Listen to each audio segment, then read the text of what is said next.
बच्चों यहाँ पे स्टार्ट कर रहे हैं। जैसा कि आप टॉपिक सामने देख रहे हैं, क्रांति, रेवोल्यूशन। अब 1857 की जो क्रांति है, कहीं ना कहीं कुछ उसमें चीजें होंगी।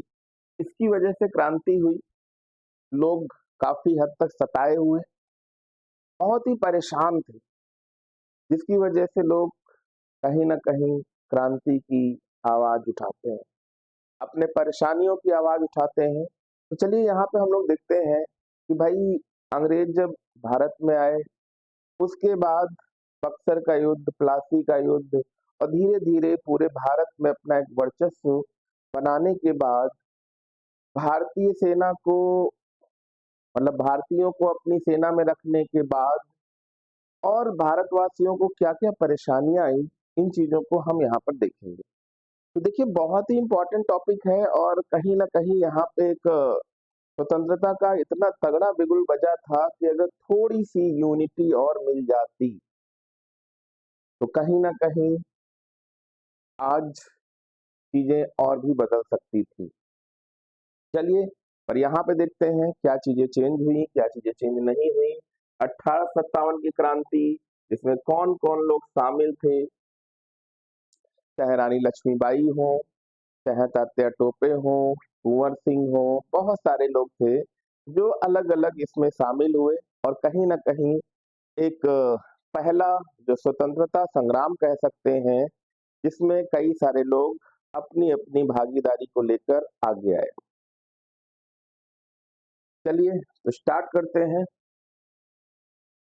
1857 से लेकर ये जो समय आप दिख रहे हैं ना, समय, ये कहीं ना कहीं ये जो समय था, स्टार्टिंग समय था, जिसमें कि आप खुद ही जानते होंगे। एक छोटी सी कहानी हम बताए दे रहे हैं आपको कि 1857 की अगर हम लोग बच्चों यहाँ पे बात करें, तो कहीं ना कहीं अगर हम देखते हैं तो सेना को उस टाइप से भत्ता नहीं मिल रहा था। और कहते हैं ना, सबसे बड़ी इज्जत। और इज्जत की अगर हम लोग बात करें तो कहीं ना कहीं अंग्रेज अधिकारियों, अंग्रेज सैनिकों को जो इज्जत मिल रही थी, वो भारतीय सैनिकों को नहीं मिल रही।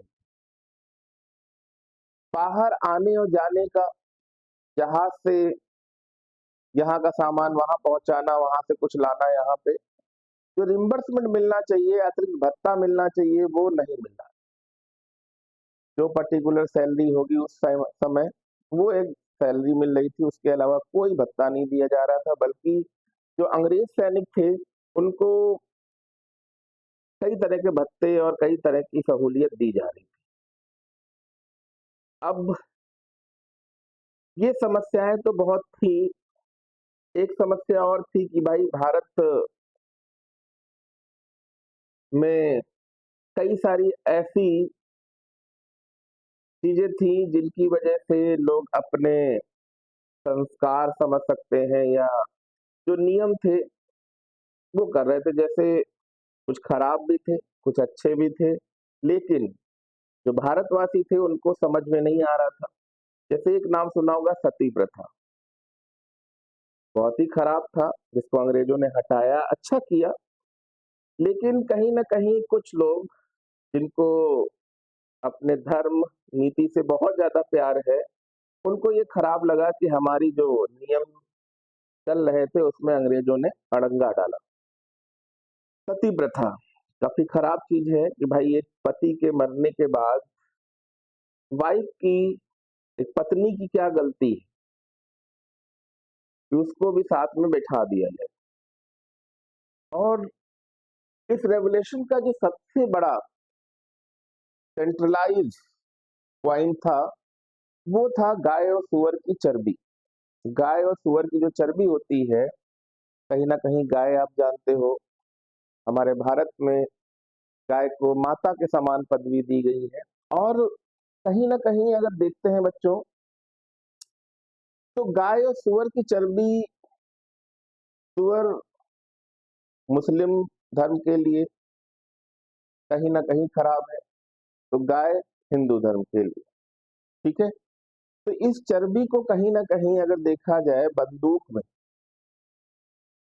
यूज करते थे, उसका बारूद भरते थे, जिसकी वजह से कहीं न कहीं बहुत सैनिक खफा हो गए थे। उस खफा होने के चक्कर में पहली बार एक विद्रोह की संभावना जगी और वो जगह थी मेरठ, जो दिल्ली से 60 से 65 किलोमीटर की दूरी है, मेरठ।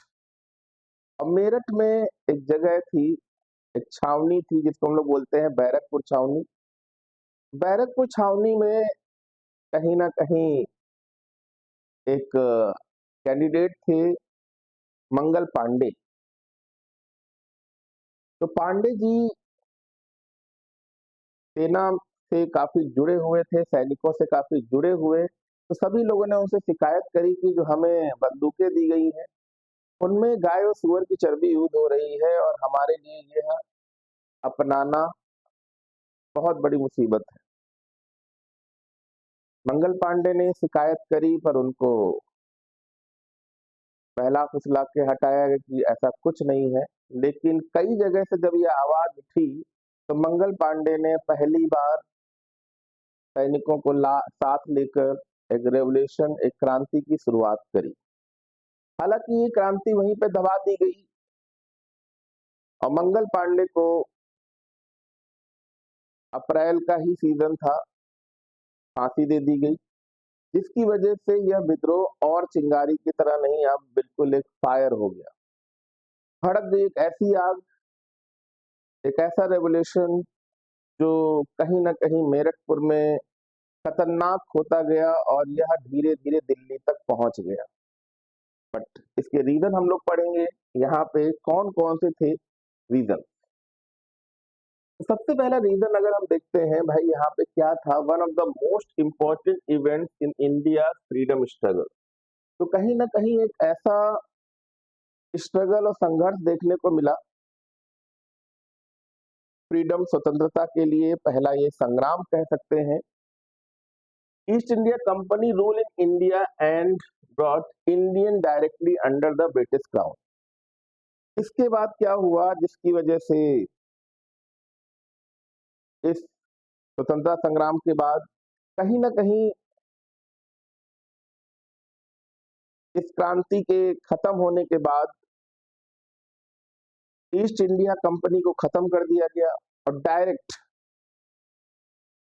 क्राउन शासन स्टार्ट कर दिया गया। क्राउन शासन मतलब कहीं ना कहीं अब देखा जाए तो धीरे धीरे जो भी चीजें होंगी, जो भी चार्टर एक्ट होंगे, वो डायरेक्ट इंग्लैंड से लागू कर दिए जाए। A result of the exploitative policies of British East India Company।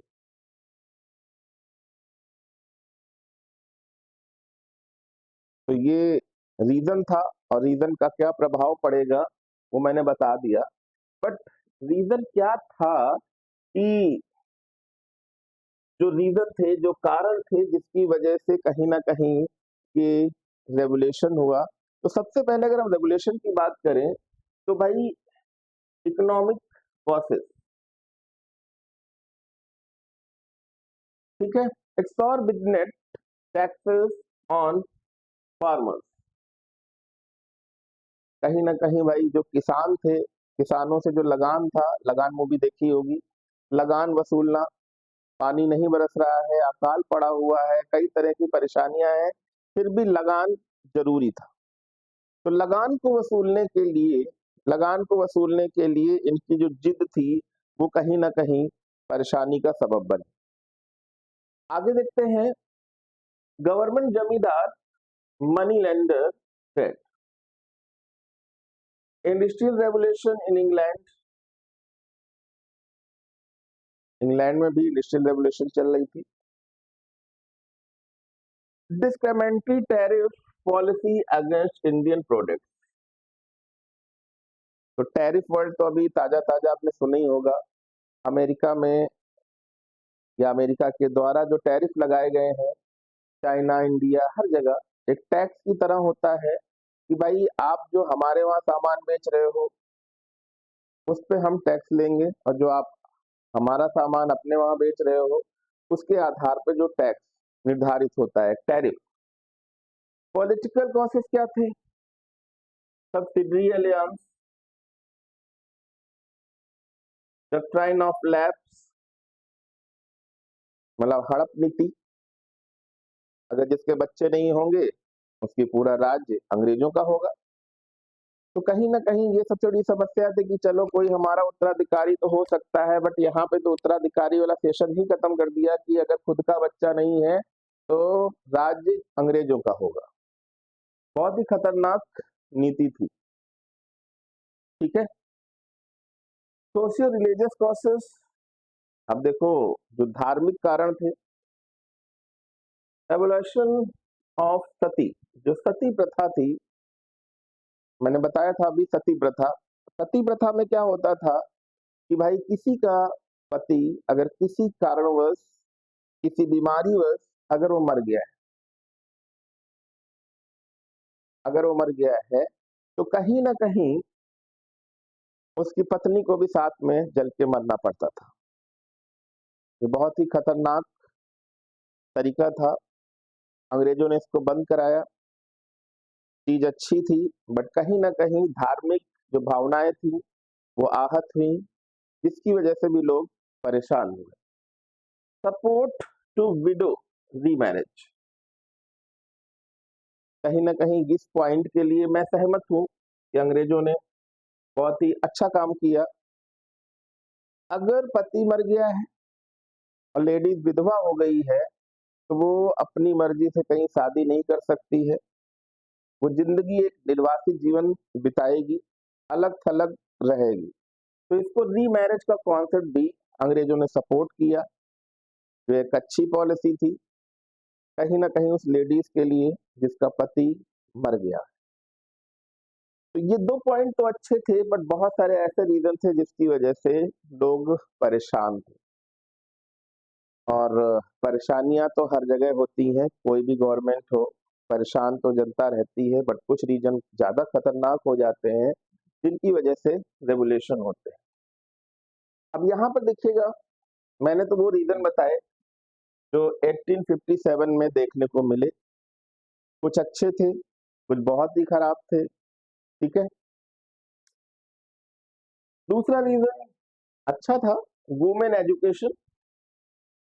Women education, कहीं ना कहीं कुछ ऐसी चीजें हुई जिसकी वजह से एजुकेशन में प्रभाव पड़ा था, जो अंग्रेजों ने कहीं ना कहीं उसको सही करने की कोशिश करी।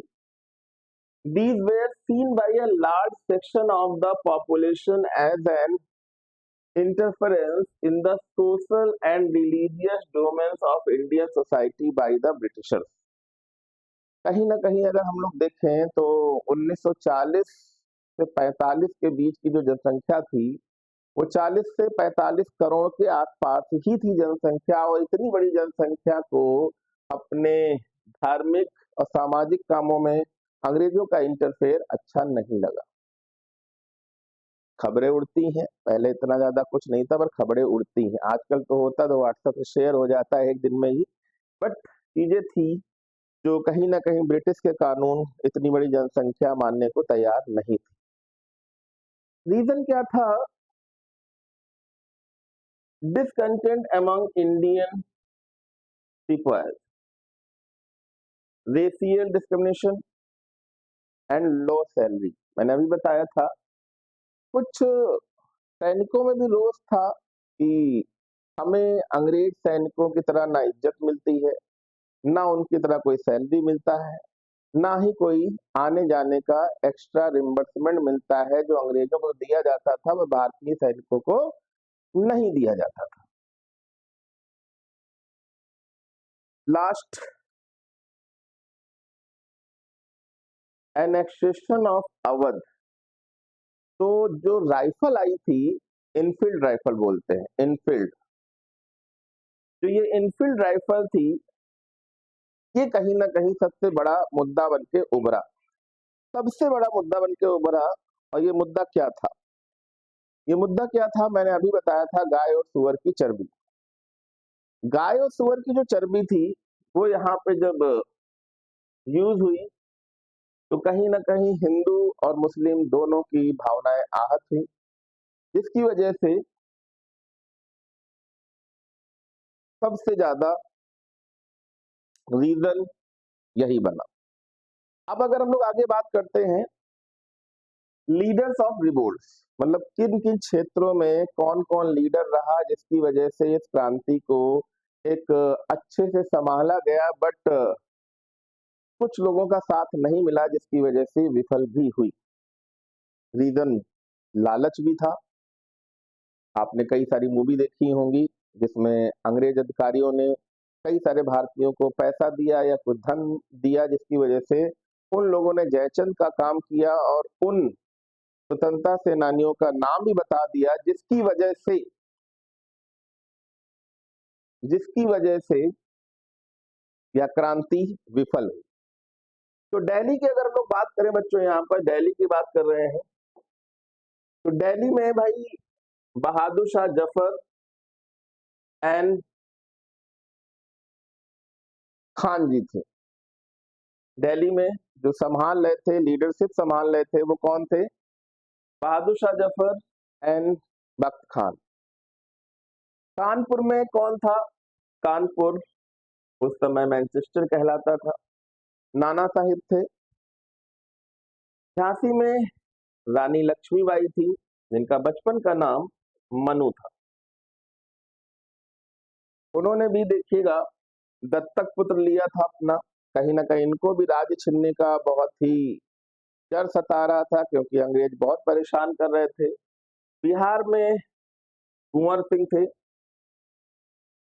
इलाहाबाद में लियाकत अली थे, ग्वालियर में तात्या टोपे थे और हरियाणा में राव तुलाराम थे। ठीक है, तो ये चीज ध्यान रखिएगा, बहुत ही इंपॉर्टेंट पॉइंट है। चलिए आगे बढ़ते हैं।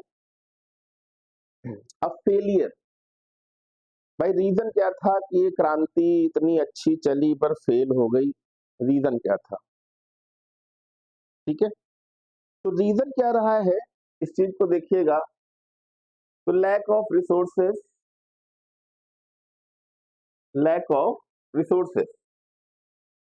अब रिसोर्सेस मतलब कहीं ना कहीं संसाधन इतने अच्छे नहीं थे कि एक जगह से दूसरी जगह तक चीजें पहुंचाई जाए, चिट्ठी पहुंचाई जाए, सैनिक भेजे जाए कि हम कैसे उन चीजों को एक साथ एकत्रित करें और साथ में सेना संगठित हो, और बहुत सारी चीजें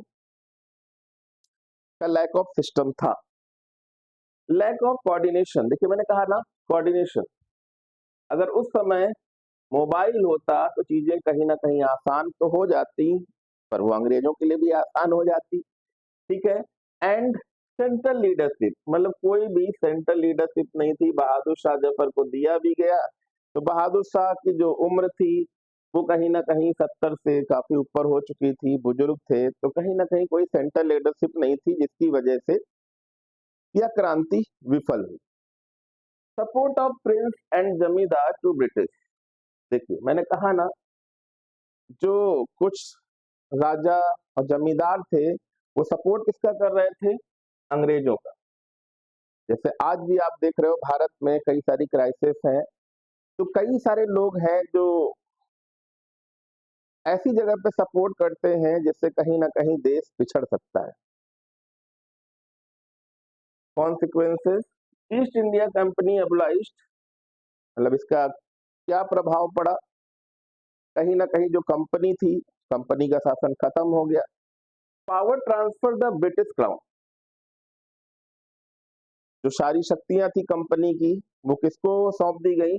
ब्रिटिश क्राउन, मतलब वहां का ही मंत्री परिषद, जो काउंसिल थी, वो वहीं से अपनी पावर, अपनी चीजें, अपने चार्टर, अपने एक्ट, अपने लॉ वहीं से पारित करेगी। The army was shortly recognised, policy of annexation और स्टॉप इट। तो बहुत सारे ऐसे रीजन थे जिसकी वजह से फेल भी हुए।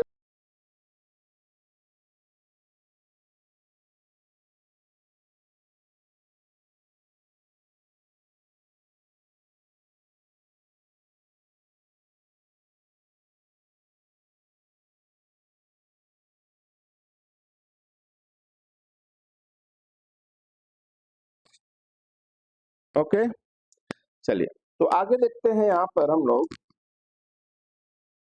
ज़्यादा कुछ नहीं बचा है, बट ये है कि कंपनी के जो प्रभाव थे